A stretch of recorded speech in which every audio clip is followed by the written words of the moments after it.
Olá, tudo bem com vocês? Como é que estão as mordidas aí? Pois é uma fase muito triste a fase das mordidas, né? Isso não só para quem é mordido, mas também para quem morde. Porque a gente não quer que isso aconteça, principalmente os pais, a gente não quer que seja assim. Mas as mordidas acontecem e a gente precisa agir da forma certa. Primeiro, vamos pensar por que as mordidas acontecem. Então, a gente vai pensar em algumas razões que serão interessantes para a gente olhar para essa criança com um outro olhar. Então, vamos lá. Primeiro, é a dificuldade da criança de se expressar.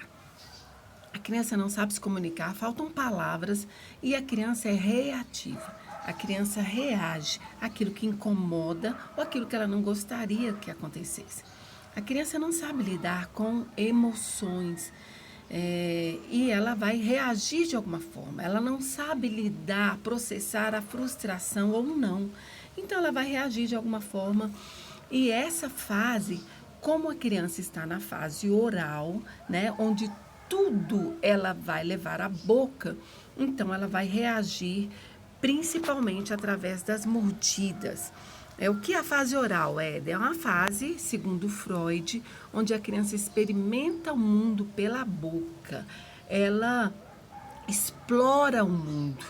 Você vê que tudo que a criança pega, a criança até 3 anos, ela leva a boca. Ela não vai ficar olhando ali. Né? Você percebe esse amadurecimento, esse desenvolvimento quando a criança começa a pegar um brinquedo e olhar para o brinquedo e apreciar o brinquedo e dar utilidade para o brinquedo. Mas enquanto isso não acontece, a criança leva a boca, ela está na fase oral ainda, então ela vai experimentando muito isso pela boca. E com as mordidas não seriam diferentes. Se alguma coisa frustra ou faz bem, a criança vai morder. Um outro comportamento é o comportamento aprendido. Na nossa cultura, a gente ainda é muito. A gente brinca muito ainda com a mordida em relação ao bebê. Né? A gente vê um bebê, ai que gostoso, a vontade de morder. Ah, eu vou morder, eu vou morder. Então, muitas vezes a criança também aprende esse comportamento vendo as outras pessoas de tanto se expressarem, de tanto falarem sobre mordida, elas acham que é uma possibilidade a mordida. Não é isso? Isso eu trago para vocês, porque para a gente pensar aí mais, de olhar para a criança mais com empatia. Mas existe uma outra situação que é muito um erro nosso. Uma criança reage muito mordendo nessa fase quando falta uma rotina bem instalada. Uma rotina, ela precisa ser fixa em algumas questões. É lógico que uma rotina, né, ela vai ter muitas concessões, ter momentos onde vão se flexibilizar, mas existem momentos que eles precisam ser fixos, eles precisam acontecer naquele horário. Existem ações da rotina, como o café, o almoço, o banho, o soninho, que ele precisa ter um horário fixo. Quando isso não acontece, a criança começa a reagir. É, e existem intervalos nessa rotina onde a criança vai ficar ociosa. E a criança também vai ter muito tempo para morder, porque ela tem muita criatividade, ela tem muito gás aí, né? E ela precisa usar dessa energia de alguma forma. E aí vem o quê? A brincadeira, a musicalização e a contação de história. Você viu aí que eu falei sobre 4 pilares para uma criança feliz, que são pilares que nós utilizamos na escola? Pois é. O que acontece? Faltou um, não são 5? O quinto pilar são os limites. Não tem como você trabalhar limites se você não tem uma rotina bacana, bem instalada. Se sobra muito tempo para você trabalhar com a criança sobre a mordida, vai ser complicado, porque essa criança está muito ociosa, ela está muito. Ela tem muito tempo de frustração, né? Ela está muito entediada. Então, em casa, a gente precisa pensar nisso. Não é assim? Por quê? Porque ela está numa fase onde a comunicação dela vai ser através da mordida. Então ela pode se frustrar por causa dos brinquedos. Então tem aqueles embates, aquelas discussões por causa de brinquedo. E tem também outras situações quando a criança ainda não entende o não, não sabe lidar com aquilo que é negativo e ela vai reagir de alguma forma e ela sabe reagir como? Mordendo. Bom, como é que a gente vai fazer então, Edna? A gente precisa primeiro não deixar passar. Ter em mente que a criança aprende pela imitação e pela repetição. A criança vê e faz. Se ela está num ambiente onde as pessoas são agressivas, onde as pessoas falam muito sobre mordida, ela vai aprender isso. E se brincam também, né? E também onde as crianças se mordem muito. Então, uma criança pode acabar por causa, pode acabar mordendo porque vê outras crianças mordendo. Bom, e na escola, as crianças estão mordendo, a professora não deixa passar. A professora trabalha naquele momento a questão da mordida. Como é que é isso, trabalhar a questão da mordida? A gente vai para o nível da criança, olho nos olhos e fala com ela primeiro, através de uma ação, aquilo que ela precisa fazer. Bom, primeiro a gente acolhe a criança que foi mordida, coloca ela num lugar seguro, não é assim? E aí a gente vai trabalhar com a criança que mordeu. Olha, você mordeu, coleguinha. Olha como o coleguinha tá machucado, ele tá sentido, ele tá chorando. E a gente vai trabalhando aí a questão da empatia com essa criança. Depois desse momento, aí a gente começa a falar para ela o que ela tem que fazer. Ela tem que fazer carinho. Na criança, no coleguinha, a gente dá beijinho, a gente faz carinho, a gente abraça e a gente vai mostrar o outro lado da moeda. A criança, o cérebro, na verdade é o nosso cérebro, né?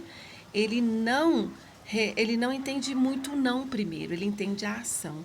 E é por isso que quando você vê uma criança, alguns estudiosos dizem que quando você diz para a criança assim, não desce da escada, ele vai descer da escada, não é isso? Porque o cérebro da criança entende primeiro a ação para depois entender o não. Então a gente precisa mudar a nossa forma de falar. Ao invés de falar o não primeiro, você fala aquilo que precisa, aquilo que você quer que aconteça. Se ela não pode descer da escada, você então muda o foco. Estátua, né? Fica paradinho que a mamãe vai te ajudar a descer da escada.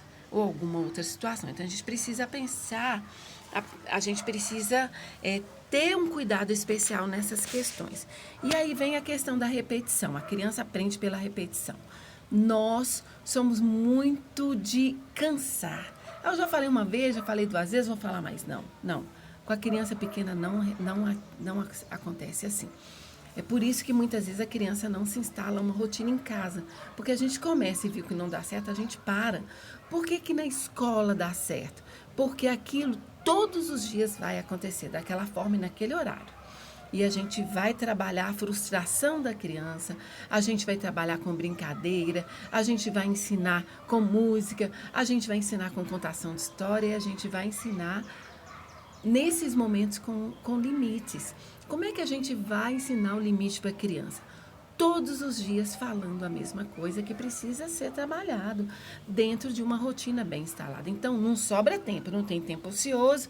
Então, quando aquilo acontecer de errado, a gente vai poder ensinar para a criança que aquele momento é momento de quê? É momento de brincar, não é momento de morder. É momento do banho, não é momento de morder.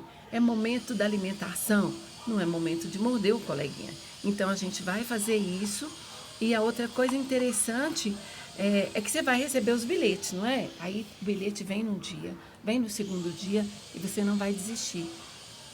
O momento do bilhete é uma ótima oportunidade para você ensinar a criança sobre aquilo que está acontecendo na escola, sobre essas ações que não podem acontecer e principalmente para ensinar a criança a lidar com as emoções. Não é assim? Eu sei que você ficou nervoso. O coleguinha tomou o seu brinquedo, mas não é mordendo que a gente vai resolver. Então a gente aproveita esse momento para trabalhar com a criança sobre a questão da mordida. E aí vem uma questão muito interessante, é que as mordidas são uma oportunidade para você trabalhar com a criança, limite para você trabalhar com a criança, a forma de se relacionar com as pessoas, a forma de lidar em comunidade e a empatia. Então, a gente não pode perder essas oportunidades. Por que que na escola a gente às vezes tem um resultado melhor ou mais rápido do que em casa? Mas não pode ser assim, nem na escola e nem em casa. A gente precisa agir em parceria. Quando a escola age intensamente, em casa, na família, e se a família vai agir intensamente, o resultado vai ser mais produtivo, vai ser mais efetivo e vai ser mais rápido. Então, alguns pais vão receber aí, falando da contação de história, né? Alguns pais já receberam, ou se não receberam, procurem o livro Carinho Sim, Mordida Não, Napoleão. Esse livro vai falar sobre a questão da mordida, mas ele vai trabalhar primeiro o carinho, os atos de cordialidade, de educação, para dizer para o Napoleão que não pode morder não, e que é o Napoleão que morde, né? A criança não vai morder, mas através da contação de história, a criança começa a processar uma situação que ela não está conseguindo resolver e ela então passa a resolver. Na situação do Napoleão, ela resolve um problema que é dela. Então, não deixe de contar a história. Você sabia que o ideal é que você conte a mesma história para uma criança pelo menos umas 12, 13 vezes, alguns dizem até 18. Lógico, você vai mudando a forma de contar a história. Mas o interessante é que a criança, muitas vezes ela vai te pedir aquela história. Muitas vezes você vai falar, pelo amor de Deus, eu já não aguento mais ouvir essa história. Mas dê à criança a oportunidade de resolver ou de processar alguma coisa naquela história que ela não estava conseguindo processar e a partir de uma situação do personagem ela está resolvendo um problema interno dela. Vamos parar por aqui para não ficar cansativo e a gente vai conversando sobre esse assunto no dia a dia. O que vocês precisarem me chama, estou à disposição. Um beijo e excelente final de semana.